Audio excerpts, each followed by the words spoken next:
கடைசி கால தீர்க்கதரிசன நிறைவேறுதல்.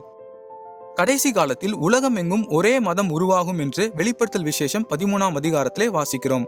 உங்களுக்கு தெரியுமா, மறைந்த ரோமன் கத்தோலிக்க சபையின் தலைவர் போப் பிரான்சிஸ் உலகத்தில் உள்ள எல்லா நாட்டு மத தலைவர்களையும் சந்தித்து, மதத்தின் பெயரால் நாம் ஏன் சண்டையிட வேண்டும், நாம் எல்லோரும் தேவனுடைய பிள்ளைகள், நாம் உலகத்தின் சமாதானத்துக்காக ஒன்றுபட வேண்டும் என்று சொல்லி அந்த கொள்கையின் கீழாக எல்லா மதத்தையும் இணைக்கும்படியான ஒரு வேலையில் அவர் ஈடுபட்டார். அவருடைய முக்கியமான குறிக்கோள் என்னவென்றால், உலகத்தில் பெரிய மதங்களாய் பார்க்கப்படுகிற கிறிஸ்தவம், இஸ்லாம், யூத மதத்தை இணைத்து ஆபிரகாமின் பிள்ளைகளாகிய நாம் ஒன்றுபட வேண்டும், ஒன்றுபட்டு ஓர் உலக மதத்தை உருவாக்க வேண்டும், அந்த மதத்தின் கீழாக உலகத்தில் உள்ள எல்லா மதங்களையும் கொண்டு வர வேண்டும் என்பதே அவருடைய கொள்கை. தற்போது கிறிஸ்துவத்தையும் இஸ்லாமையும் இணைத்து கிறிஸ்லாம் என்கிற ஒரு மதம் உருவாக்கப்பட்டு அதற்கான சபை நிறுவப்பட்டு ஆராதனையானது நடந்து கொண்டிருக்கிறது. கிறிஸ்லாமுடைய கொள்கை என்னவென்றால், கிறிஸ்தவர்கள் ஆராதிக்கும் பிதாவாகிய தேவனும் இஸ்லாமியர் ஆராதிக்கும் அல்லாவும் ஒன்று என்று சொல்லி தவறான கொள்கையில் இந்த சபையானது நிறுவப்பட்டிருக்கிறது.